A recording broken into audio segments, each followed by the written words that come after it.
والصلاة والسلام على سيد الأنبياء والمرسلين وعلى آله وصحبه أجمعين أما بعد فأعوذ بالله السميع العليم من الشيطان الرجيم بسم الله الرحمن الرحيم يريد الله بكم اليسر ولا يريد بكم العسر صدق الله العظيم. محبت کے ساتھ درود پاک پڑھیں صلی اللہ علیہ رسول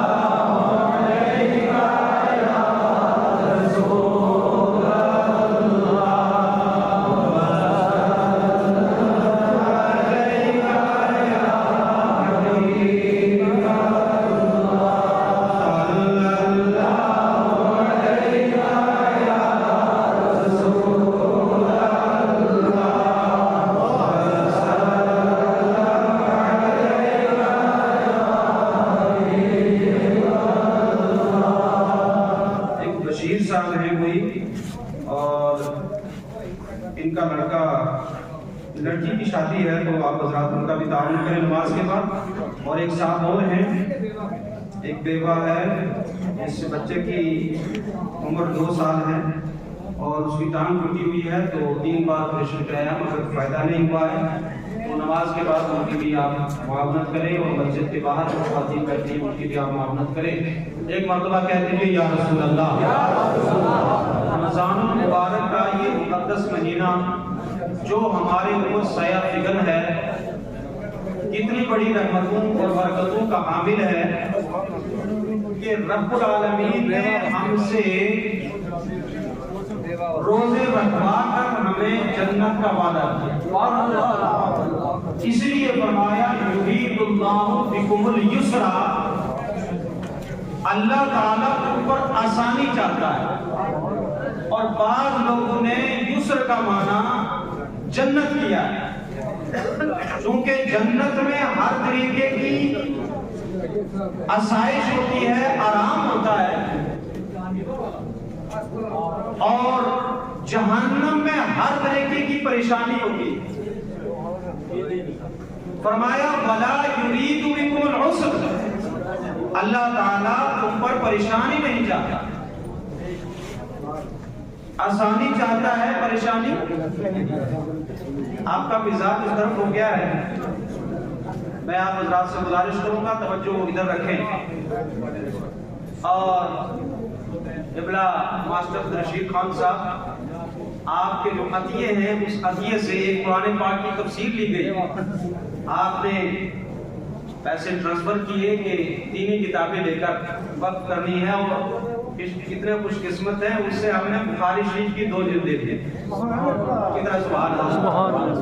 اور وہ بخاری شریف جو قرآن پاک کے بعد جس کا سب سے بڑا مقام ہے اس کا نام ہے بخاری شریف. سبحان اللہ.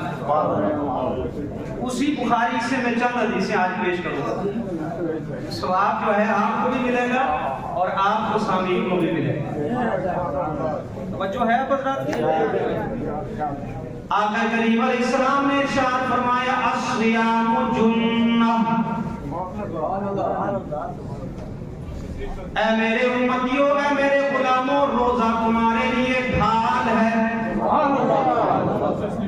ڈھال کسے کہتے ہیں؟ ہر جو چیز جو انسان کو بچائے. آپ باہر نکل رہے ہیں, بارش تیز ہے, چھاتا کھول لیا, چھاتا ڈھال بن گیا. دھوپ بہت تیز ہے, چلچلاتی دھوپ ہے, گرمی ہے, ایک قدم بھی باہر رکھا نہیں جاتا. ہاتھ میں چھاتا نکال کے آپ نے کھولا, وہ چھاتا آپ کے لیے ڈھال بن گیا. فرمایا اے میرے امتیوں, اے میرے کلمہ پڑھنے والوں, اور روزہ تمہارے لیے ڈھال بنا دیا گیا. یعنی قیامت کا دن ہوگا, نفسی نفسی کا عالم ہوگا, سورج سوارنے کے پاس ہوگا, گرمی کا عالم یہ ہوگا کہ کوئی انسان ٹخنوں تک پسینے میں ڈوبا ہوگا, کوئی انسان گھٹنوں تک ڈوبا ہوگا, کوئی انسان گلے تک ڈوبا ہوگا, اور کوئی تو اس میں ڈبکیاں ہی لگاتا ہوگا.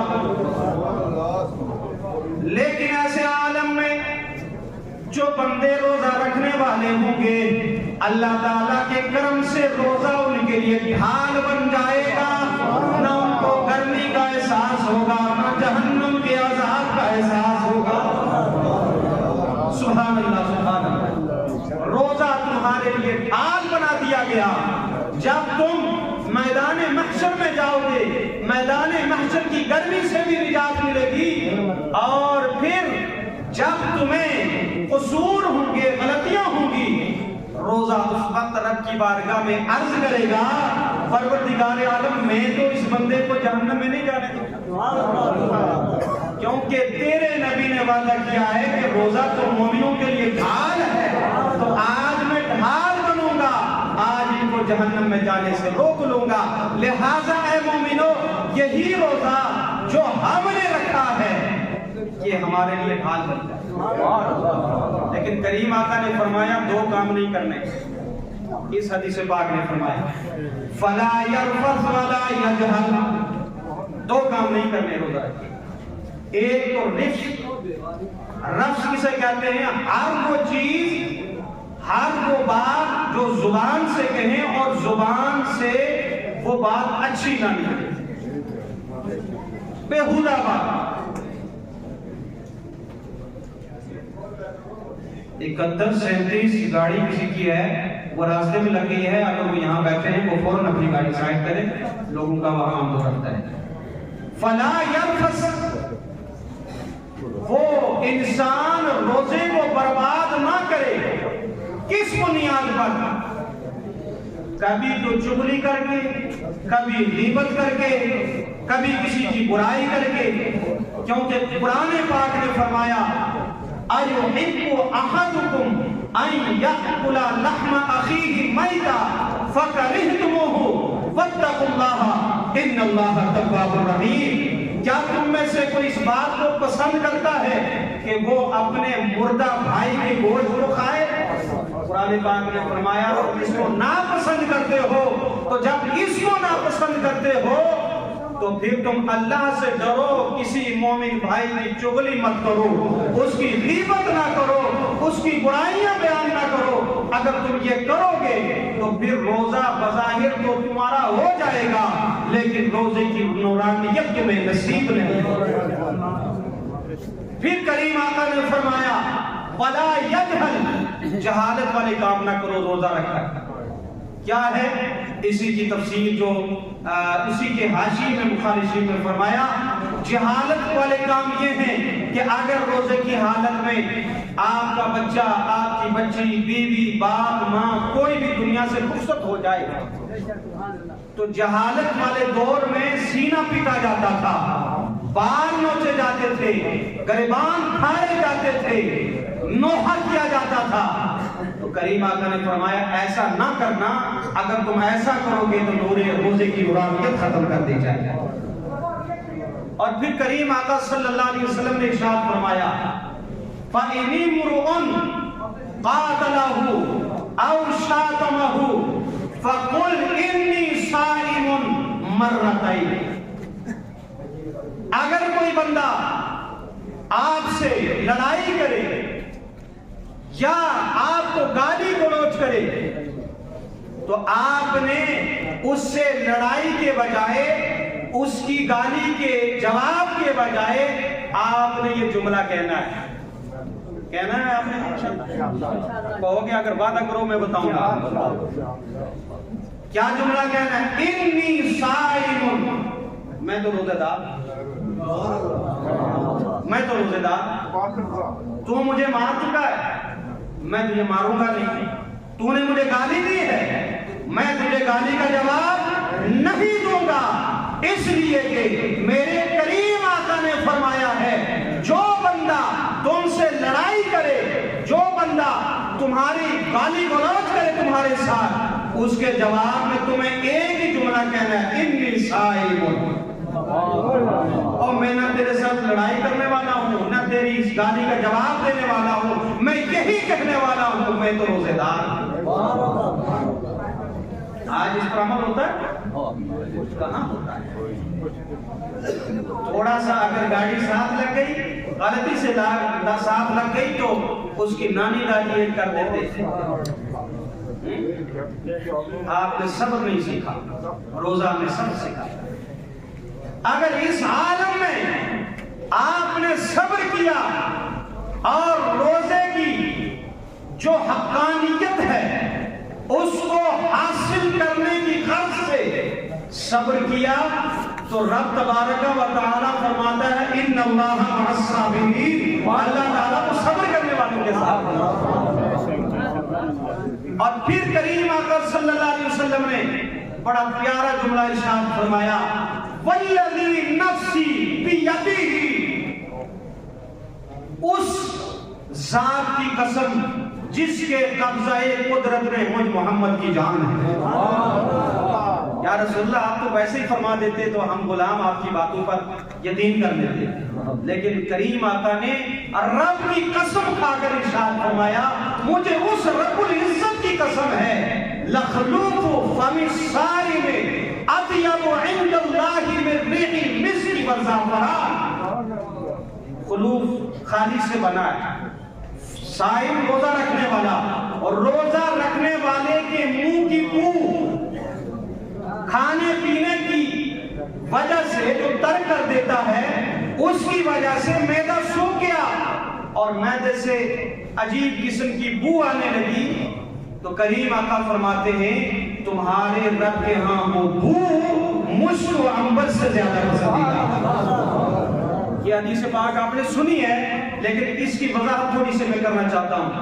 آپ مجھے بتائیں، میں یہاں بیٹھا ہوا ہوں، میں روزے دار ہوں، میرے منہ سے بو نکلتی ہے، بتاؤ یہ بو کس کو محسوس ہوگی؟ جو میرے سامنے بیٹھے، جو میرے قریب بیٹھے ہیں نا، جو لاسٹ میں ہمارے مؤذن صاحب بھی بیٹھے ہوئے ہیں وہ پلر کے ساتھ مسانی میں۔ تو اگر میں کہوں کہ مؤذن صاحب آپ کو میرے منہ کی بو آ رہی ہے، آپ کہیں خطیب صاحب اس در اتھے بیٹھے میں ہوتا ہے وہ نہیں، آپ سے جڑی پہلے بیٹھے آسیدہ بڑے دور بیٹھے جو ہے۔ اب دیکھیں کریم آقا فرماتے ہیں اے لوگوں، تمہارے منہ کی بو رب العالمین کو مشک و عنبر سے زیادہ پسندیدہ ہے۔ اس کا مطلب یہ ہوگا اے مومنو، جب تم نے رب کی رضا کے لیے اور روزہ رکھا تو رب کا اتنا قرب نصیب ہو جائے گا کہ رب تمہارے منہ کو بھی جو ہے وہ اس کو بھی جو ہے وہ محسوس کرے گا۔ اور رب العالمین تو دور کی بھی محسوس کر لیتا ہے نا، دور کی بھی محسوس کر لیتا ہے نا۔ رب نے فرمایا تمہارا میرے ساتھ اتنا قرب نصیب ہو جائے گا کہ اگر تمہارے منہ سے بو آئے تو تمہارے ساتھ والے پر منہ کر دے، منہ سائڈ کر دے، یار اس کے منہ سے بو آ رہی ہے۔ بادشاہ کے سامنے غلام کھڑا ہو وہ منہ ادھر کر لے، لیکن میں ایسا ہوں، میں اتنا قریب رب ہوں، وہ بو بھی مجھے پسند ہے۔ سبحان اللہ سبحان اللہ۔ اور آج یہ رمضان المبارک کا دوسرا عشرہ اور رمضان المبارک کا تیسرا جمعہ، سیکنڈ لاسٹ، اور اگلا جمعہ جمعۃ الوداع۔ اتنی شان والے ہیں آپ حضرات کہ اللہ پاک نے آپ کو یہ مبارک جمعے عطا فرمائے۔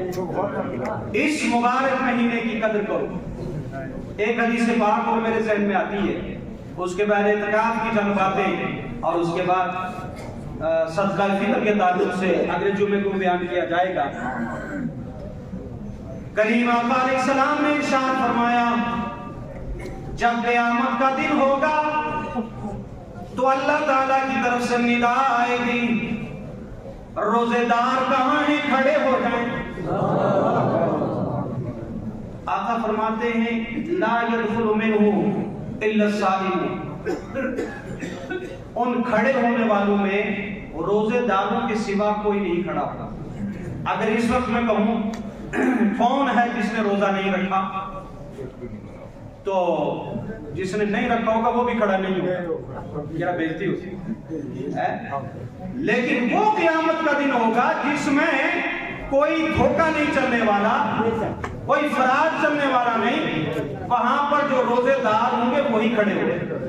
آقا نے فرمایا جو دوسرے لوگ ہوں گے جنہوں نے روزہ نہیں رکھا وہ کھڑے نہیں ہو سکتے، اگر وہ کھڑا ہونے بھی چاہیں گے تو کھڑے ہونے کی طاقت ہی نہیں ملے گی۔ تو مجھے بتاؤ کہ جس دن آج ہمارے منجا کوٹ کے لوگ ہیں، برادری کو لوگ ہیں، ہماری بےزتی ہو جائے گی، لیکن میدان محشر وہ ہوگا آدم سے لے کر قیامت تک، اولین بھی جمع ہیں آخرین بھی جمع ہیں، سارے لوگوں کے سامنے اگر کھڑا کر دیا جائے وہ بے روز تو دنیا میں روزہ نہیں رکھتا تھا، تو نے کھڑا نہیں ہونا ہے، اس وقت کیا ہمارا حشر ہوگا؟ اس وقت ہمارا حشر کیا ہوگا کہ ہم نے ہٹے کٹے ہوتے ہوئے بھی روزہ نہیں رکھا۔ کریم آقا نے فرمایا، ان سے فرمایا جائے گا تم جاؤ جنت میں داخل ہو جاؤ۔ فرمایا فَإِذَا دَخَلُوا، جب وہ سارے روزے دار جنت میں داخل ہوں گے، اغلق، دروازے کو بند کر دیا جائے گا، تالا لگا دیا جائے گا، اور حکم کو ہوگا اس دروازے میں وہی جائیں گے جنہوں نے روزے رکھے ہیں، اور جنہوں نے روزے نہیں رکھے وہ کبھی بھی اس دروازے سے اندر نہیں جائیں گے۔ تو بتاؤ جو بندے روزے نہیں رکھتے ہیں ان کا حشر کیا ہوگا؟ جو بندہ جان بوجھ کر روزہ چھوڑتا ہے اس کے لیے حکم ہے ہر روزے کے بدلے میں 60 روزے رکھے، ہر روزے کے بدلے میں 60 روزے کس کے؟ کفارے کے، اور ایک روزہ اس کا اپنا 61 روزے ہوتے ہیں۔ اور یہ نہ کوئی کہے کہ جناب میں فدیہ دے لوں گا، آپ فدیہ کیوں دیں گے؟ فدیہ تو وہ دے گا کہ جو شیخ پاکی ہو، جس کو روزے کی طاقت نہ ہو وہ جو ہے فدیہ دے گا، جو روزے کی طاقت رکھتا ہے اس کا فدیہ قابل قبول نہیں ہے۔ اس لیے رمضان شریف مبارک مہینہ ہے، فرمایا کہ اگر تم اس ایک روزے کی قضا کر دو گے ساری زندگی بھی رکھتے رہو گے وہ ثواب نہیں پاؤ گے جو رمضان شریف کے رمضان کا روزہ رکھو، اس کی بربادی نہ کرو، غیبت نہ کرو، چغلی نہ کرو، جھوٹ نہ بولو، اور اگر اس سے پہلے روزے نہیں رکھے تو کوشش کرو اور روزوں کی قضا۔ آپ ساری زندگی مسجد میں اللہ اللہ کرتے رہے، مسجد میں بیٹھے رہے، مسجدوں کو آباد کرتے رہے، مسجدیں بناتے رہے، مدارس بناتے رہے، علماء کو نذرانہ دیتے رہے، جب تک آپ فرض ادا نہیں کریں گے وہ آپ کا کوئی قابل قبول نہیں ہے۔ ہمارا کام ہے آپ کو بتانا اور آپ کا کام ہے اس پر عمل کرنا۔ فرمایا صدقہ فطر بھی ادا کرو، اس لیے کہ صدقہ فطر کا معنی یہ ہوتا ہے روزہ رکھ کر جو بھی آپ سے لغویات، روزے کے تعلق سے جو مکروہات آپ سے صادر ہوئے ہیں، صدقہ فطر کے صدقے اللہ ان کو بخش دے گا ہے، اور آپ کے روزے آسمان کی طرف جاتے ہیں، اللہ پاک اس کو قبول فرماتا ہے، اور جو صدقہ فطر ادا نہیں کرتا اس کے روزے آسمان و زمین کے درمیان معلق رہتے ہیں، لٹکے رہتے ہیں۔ لیکن یہ بات یاد رکھیں کہ صدقہ فطر ہر اس شخص کو لگتا ہے جس کو زکات، جس کے بارے میں آپ کو علم نہیں ہے کہ یہ بندہ کس عقیدے کا ہے، کس مذہب کا ہے، اگر آپ اس کو زکات کے صدقہ فطر دیں گے تو کبھی ادا نہیں ہوگی۔ تو یہاں پر سسٹم بنایا ہے انشاءاللہ وزیر اس کا علاج شرعی ہوگا، اور شرعی ہونے کے بعد اس کو کسی ایسے مقام پر لگایا جائے گا جو آپ کا صدقہ فطر لگنے کی جگہ ہے۔ اور یہ اعتکاف جو آپ کا انشاءاللہ العزیز 20 رمضان المبارک کو اتوار آپ نے اعتکاف بیٹھنا ہے، کوشش کریں جو ملازمین ریٹائر ہوئے وہ اعتکاف بیٹھے، ضروری نہیں کہ نوجوان ہی بیٹھے، ضروری نہیں کہ بزرگ ہی بیٹھے، جس کو بھی اللہ توفیق دے تو وہ اعتکاف ضرور کرے۔ فرمایا گیا کہ جو بندہ اعتکاف کرتا ہے اللہ تعالیٰ اس کو 2 حج اور 2 عمرے کو ثواب دیتا ہے۔ اعتکاف کا مطلب ہے کہ اب تو غنی کے در پر بستر جما کیجیے، رب کی بارگاہ میں حاضر ہو گئے، پروردگار عالم اب تیرے گھر میں حاضر ہو گئے، اب تو نے میری دعاؤں کو قبول کرنا ہے۔ رب تبارک و تعالی اپنے گھر کے صدقے میں اس بندے کی بخشش فرماتا ہے۔ خود رسول کریم صلی اللہ تعالی علیہ وسلم اعتکاف فرماتے، ہر سال اعتکاف فرماتے، اور جب جس سال آپ کا وصال ملال ہوا آپ نے اس دن 20 دن اعتکاف کیا۔ کتنے دن؟ 20 دن اعتکاف کیا۔ فرمایا امت کے لیے 10 دن ہے، لیکن میں 20 دن کے لیے اس لیے کر رہا ہوں کہ اگلے سال میں آپ مالک حقیقی سے ملنے والے، لہذا اس مالک حقیقی کی بارگاہ میں کچھ نذرانہ لے کر کے جا رہا ہوں، تیاری کر کے جا رہا ہوں۔ وہ تو سید المعصومین ہے، ان سے گناہ سرزد نہیں ہو سکتا، گناہ محال ہے، پھر بھی امت کو تعلیم دے کے جا رہے ہیں کہ میں نبی ہو کر اتنی محنت کر رہا ہوں، اتنی عبادت کر رہا ہوں، اتنی مشقت کر رہا ہوں، تم تو امتی ہو، تم تو زیادہ سزاوار ہے کہ تم رب کو منایا جائے۔ لہذا جس مسجد میں اعتکاف نہیں ہوتا وہ محلے والے سارے گنہگار۔ واجب یہ اعتکاف واجب ہے، واجب کفایہ کہ ایک بھی اگر محلے میں مسجد میں بیٹھ گیا تو وہ سارے محلے بری ذمہ ہو جائے، اور جو محلے والے ہیں ان کو بھی چاہیے کہ خاص خدمت کیا جائے۔ جو اعتکاف بیٹھنے والے ہیں ان کی خدمت کیا کریں، کوئی کھانا دے، کوئی پانی دے، کوئی کھجور دے، اور کوئی جب اٹھے تو نذرانے دے، کپڑے کے جوڑے دے، یہ سارے آپ دیں گے تو اس کی بھی حوصلہ افزائی ہوگی اور آپ کے کھاتے میں ثواب ملے گا۔ ٹھیک ہے انشاءاللہ، اس پر عمل ہوگا۔ تو سب سے زیادہ فضیلت ہے مکہ شریف، مسجد حرام، وہاں ایک نیکی کرو گے 1,00,000 نیکی کے برابر، اور رمضان شریف میں اگر ایک نیکی کرو گے تو پھر اندازہ لگاؤ کتنا ہوگا۔ ایک نماز پڑھی تو 1,00,000 نمازوں کا ثواب ہے نا، تو اس رمضان میں پڑھی تو پھر کتنا ثواب ہوگا، یہ اللہ ہی جانتا ہے۔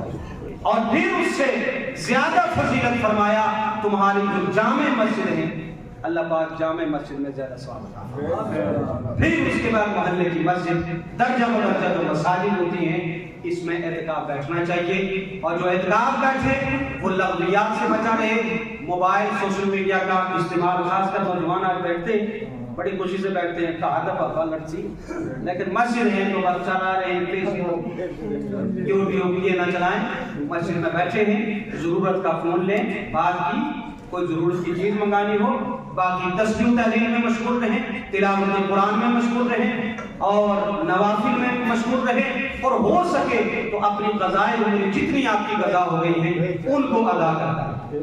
سونا کم کرے، کھانا کم کرے، کیونکہ آپ کے دن 10 دن یا 9 دن آپ کے پاس ہیں، ان 9-10 دن میں جنت کے مستحق بنے، اپنے والدین کے لیے بھی دعا کریں، اپنے لیے بھی دعا کریں، ہمارے لیے بھی دعا کریں، ملک کی سالمیت کے لیے بھی دعا کریں، اور خاص کر فلسطین کے مسلمانوں کے لیے۔ ٹھیک ہے انشاءاللہ۔ آج دیکھیں آپ جب فلسطین کا آپ دیکھتے ہیں، بتاؤ وہ انسان جس کے دل میں اللہ تعالیٰ نے محبت رکھی ہے، درد دیا ہے، وہ ضرور اس کا احساس کرے گا اور وہ اپنے بھائیوں کے لیے ضرور دعا کرے گا، اور ہمیں یقین ہے کہ اللہ تعالیٰ کی کامیابی ضرور آئے گا۔ وہ بدر کے میدان میں جہاں 313 تھے، کل کا جو رمضان گزرا 17 رمضان کو، اور ادھر 1000 کا لشکر جبار کا کفار کا، رب کائنات نے فرمایا تم پریشان نہیں ہونا، ہم تمہاری مدد کریں گے۔ قرآن پاک نے ارشاد فرمایا وَلَقَدْ نَصَرَكُمُ اللَّهُ بِبَدْرٍ وَأَنْتُمْ أَذِلَّةٌ، ہم نے بدر میں تمہاری مدد کی اس حال میں کہ تم شکست خوردہ ہو چکے تھے۔ کس لیے، کس طریقے سے؟ فرمایا 3000 فرشتوں کو اللہ پاک نے نازل فرمایا۔ 3000 جب نازل فرمایا تو رب کائنات نے فرمایا اگر تم استقامت سے رہے، تم نے تقوی اختیار کیا، پیٹھ نہ دکھائی، تو لو ہمیں 3 کے بجائے 5000 نازل کر۔ بَلَا إِن تَتَّقُوا وَتَصْبِرُوا، اگر تم تقوی اختیار کرو گے، صبر کے اختیار کرو گے تو ہم 3,000 نہیں 5,000 5,000 بتا رہے ہیں۔ 5,000 فرشتوں کا جو وعدہ کیا تھا رب کائنات نے بدر کے میدان میں نازل فرما کر باطل کو نیز کو نابود کیا اور حق کو بلند کیا۔ آج یہ فلسطین کے مسلمان جو پریشان ہیں، انشاءاللہ العزیز ہم آپ کے بھائی منجا کوٹ کی سرزمین سے آپ کے لیے دعا گو ہیں۔ جس طریقے سے میدان بدر میں پروردگار عالم تو نے فرشتوں کے ذریعے مدد فرمائی تھی، آج ان کے لیے غیب سے مدد فرما۔ جتنے بھی حاضرین ہیں اللہ سب کو سلامت رکھے، سب کو روزوں کی توفیق عطا فرمائے اور سب کو صدقہ فطر کی توفیق عطا فرمائے اور اللہ پاک سب کے درمیان اتفاق اور اتحاد کی دولت نصیب فرمائے اور مسجد پاک کے تعاون کرنے والے، ان بیواؤں کو یتیموں کو دینے والے، ان مساجد کی امداد کرنے والے، علماء کے ساتھ محبت رکھنے والے اللہ پاک آپ کو سلامت رکھے، اللہ پاک آپ کو خوش و خرم رکھے اور دعا کریں کہ اگر ہم میں سے اگلے سال کوئی زندہ رہے تو ایمان پر استقامت نصیب ہو اور اگر کوئی سی کا اللہ کی بارگاہ میں آنا مقدر ہو چکا ہے تو ایمان کی حالت میں اس کو اٹھائے۔ استغفر اللہ تعالی رب من کل ذنب و اتوب الیہ، کلمہ شریف کبھی کیا جائے لا الہ الا اللہ محمد رسول اللہ۔